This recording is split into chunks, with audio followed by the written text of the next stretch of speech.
Ooh.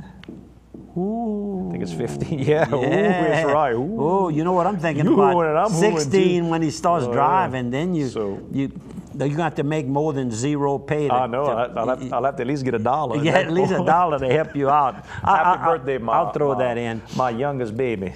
I was having some legal work done over at Larry Sandals' office, Sandals and Sandals, and also saw Leslie Schiff, my longtime friend. And of course, Leslie and I were on the boxing team. When I was in the 8th grade, I was a boxer at 100 pounds. He was in the 9th grade by that time, and he was at 105. So we go way back to when we were kind of young. But anyhow, walking out of there, I stopped in to tell Wanda Juno hello. And there was a attractive young lady that was smiling, and I said something. She says, "Do you recognize me?" I said, "Well, you're one of the Castile girls." She said, "What do you mean?" I said, "Iggy and Deanie. That's your mama and your daddy." She says, "You all right?" Anyhow, she is Candace Doyle now, married, and she had just gone to work. She was with her, I guess, her supervisor, her manager of the local Synergy Home Health office that opened sometimes recently. And he's a Dupre, and he's from Plaisance, and his daddy is Maurice Dupre was his dad. Got to be related. And I don't have his name. So good morning to all of you. And of course, like I said, Candace, mom and daddy is Iggy and Deanie Castile right here. And of course, Deanie's from Arnaudville, Louisiana. And she was a Revette, and her mama was a beautiful lady. So she didn't Iggy's fall from here, or he's from out that area too? No, he's from the Bellevue area. Bellevue area. I think he was connected out there somewhere. And what else? What else we got? We got a lot of stuff. I got a lot, but and not one more death. Go ahead. One more death notice, and it's Mr. Paul Doyle, and he was 87 years old. It took a big page to cover all of his activities during his life. He got into the food service business many years ago after the Second World War, which he was a veteran, and opened, and eventually it grew into Doyle Food Services. And of course now they have an office in Broussard, one in maybe Homer, one in Shreveport, and one in Texas. And they specialize in taking care of the hotel industry, school industry, and then the offshore oil field industry. Mr. Doyle, of course, I can't say that I know his kids, but Carolyn Doyle Schumacher is the wife of Dr. Kip Schumacher, who we know as starting his ER services right here when he was at Opelousas General Hospital. Today it's a national firm. And then, of course, also I know Gordon Doyle, and of course his good friend is our good friend, Mr. Larry Longlanay from over in New Iberia. And Gordon has that beautiful entrance into his downtown home, and I've tried to get invited. I don't drink anymore, so maybe he was thinking for the wine. No, maybe he was thinking I was going to drink too much wine. He wouldn't invite me. But Larry, I'm still waiting for you to work that out, because it's a beautiful place. And of course, he used to own Larry sends us our corrections. Yeah, our corrections. We get somebody wrong. He owned a little restaurant downstairs, a beautiful restaurant, I might add. And we went there a number of times, and he sold it and kind of semi-retired. But if I'm not mistaken, he's also the owner of Gordon's Sanitation Services. Speaking of corrections, I want to send a good morning to my aunt Lillian Robinson, who always sends me little corrections whenever we miss a cousin instead of a niece or a nephew. When we kind of miss, when we get close to the family, don't get it exactly right. And you know, I don't know if you remember last week, there was a very nice article about her sister-in-law, Ruth Robertson Fontenot. In the paper about all the work she did as a historian. And I had it. And you have it with St. Landry Catholic Church and the stuff she did with the tourist with the Michelle Prudhomme home. Really beautiful article written by John Harper, who she kind of took John under her wing as he was growing up, saw a good kid, and got very involved. So good morning, Aunt Lillian, and it was good to reminisce about Miss Ruth. Larry had sent us something I didn't show the correction, but he was right. The mayor of Laurelville is Al Broussard. That's what we missed. How about and to the Doral family? Of course, he was well known at the Point. He has a big, beautiful camp there that they started using just a few years ago. Again, it had kind of, they didn't you get kind of tired, but then the younger people started attending it, and he was thanked again at the church services Sunday, the little Catholic mission church there in Sycamore, at Sycamore Point. He had the ramp built, handicap access ramp built at the church. Again, he was a very generous person. Slimco, if you're getting ready to buy some property, build a house on, sometimes you can kind of shop that ahead of time and see what power company is already there. And if you're in there at Slimco, a lot of those folks that use Slimco will tell you that their rates are much lower than a lot of the local competitors, as well as how quick they get back up after those hurricanes and bad storms. You got a choice, go with Slimco. When you have that choice, they also will help you if you're building a home. They will look at your house plans and they will give you some advice on how to save money and get some of that grant money to help pay to reduce your electrical bills when you're building your home. Go to slimco.com for more info. Two local firms that help others in the community, CASA and Hope for Opelousas, have recently won some nice grants. So we want to congratulate both of them. We want to congratulate Mr. Lester Bork. It says celebrates the 25th anniversary of the sausage bread. Correct. I knew they've been in business way longer than 25 years. Jalapeno cheese sausage bread. It gets no better than Bork's in Port Barry for Lester, that. What's his wife? She has a nickname. They called her Willie in the article, but everybody knows her as Noogie. Noogie, there you go, Noogie. She was a Woodson, right? Woodson.